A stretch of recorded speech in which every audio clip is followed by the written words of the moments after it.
Life has many disappointments, things that we don't want to happen come and go in our experience. If we believe that life is supposed to give us everything we want, we are going to be sadly mistaken when it doesn't give us everything that we want. And coming from someone who has had many struggles in their early life, I can tell you that things get better for a while, but ultimately life still has problems. Life is always going to have problems. And so what we can do is learn how to manage our triggers, manage the way that we react to certain circumstances, situations in our life, and recognize that every single time we have a thought that arises, that it is not us. We are simply the observer of our thoughts.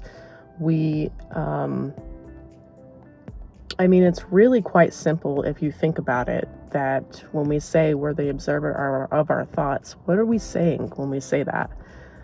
Well, what we're saying is that, I know so many people talk about this, but if we can observe a thought, then it can't be us. Because if it's us, then we have to be it. That is us.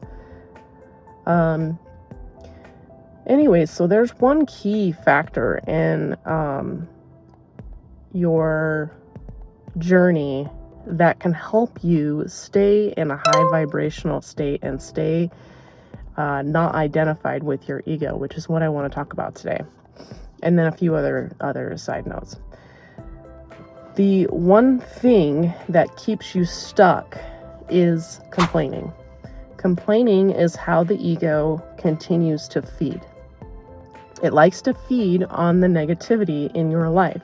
So every time somebody attacks you, you want to defend your position. Every single time somebody cuts you off in traffic, you want to get upset because they're honking you. You don't understand why. All of these things are of the ego structure. The ego structure is based on our identity with our thinking. So in order to dissolve our ego identity, we need to recognize every single time we want to complain. Either that's in our head about somebody or out loud about somebody. Maybe we want to complain to a friend about somebody. Maybe we want to complain because somebody almost hit us in traffic.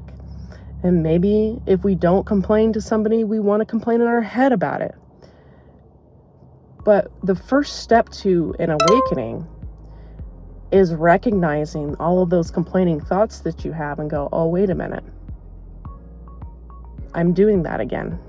I'm right back to the old self. I'm right back into identity with my ego.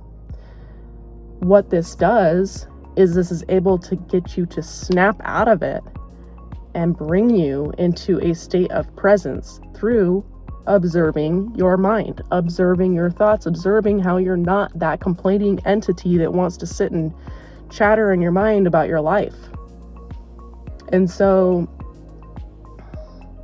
when we can let go of that, we start to notice a lightness, a higher vibrational frequency come over us, because when you are able to control and manage your thinking, you control and manage your emotions, and therefore raise your vibration, because you're not thinking, you're not doing anything, you're just enjoying this moment. So there's a lightness to this moment.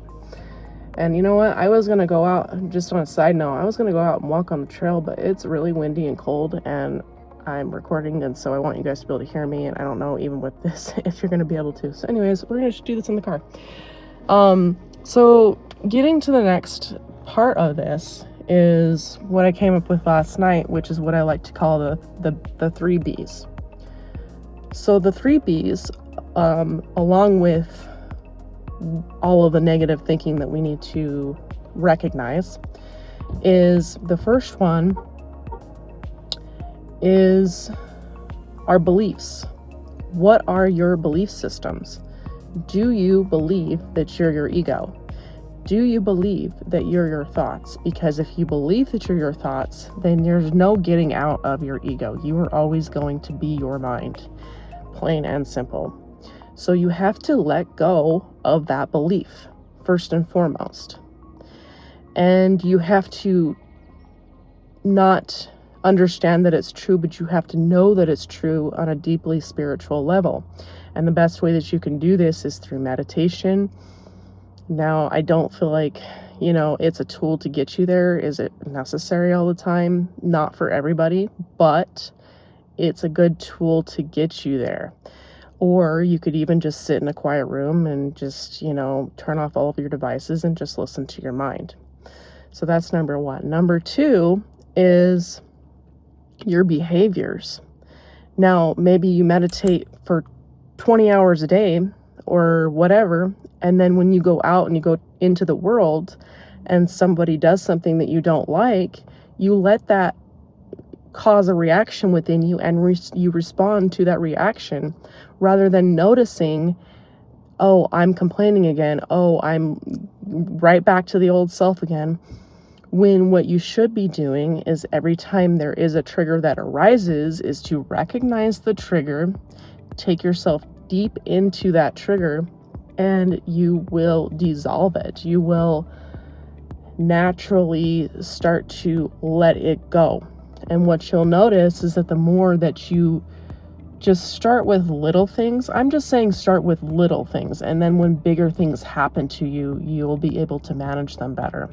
It doesn't mean it's not going to be hard. You'll just be able to manage it better. But so when you go into the world, are you responding less and less to the situations and circumstances in your life? Or are you still complaining about people? Are you still upset every time somebody says something that you don't like? Is it bothering you? Because if it's still bothering you, then you still have some work to do. Okay? And then the last one is being. Are you being? Are you in your ego identity? Are you in your thoughts? Or are you simply enjoying this moment? And you'll be able to tell the difference. If you have to ask what's the difference between being and being in your thoughts, then you're not there yet. You won't need to ask these questions. So I'm just simply suggesting that the first thing that you do is to just start small. Is use little moments in your life that could be considered suffering to help you grow spiritually. And when you do this, you will grow a little bit more and a little bit more. And if you screw up, it's okay. You just, come back to it every single time you notice it, and you'll become more aware of it in this moment every single time that it happens, rather it be like more in this moment. If it's 4 hours later, then that's fine for now. If it's 2 hours later, then that's fine for now. You just continue to practice. So I'm just suggesting practicing as much as you can. And a car alarm is going off. So anyways, but so hopefully this helps you learn how to grasp a little bit more control over your mind and not let your mind wander too much, and help bring you into acceptance of this moment, acceptance of now, because that's what's important. There is no point in stressing over the past and the future. There is only now, as Eckhart says in his book so wisely. All right, that's all I got for now, and hopefully you guys like this vid, and I will see you in the next one. Peace out. Bye.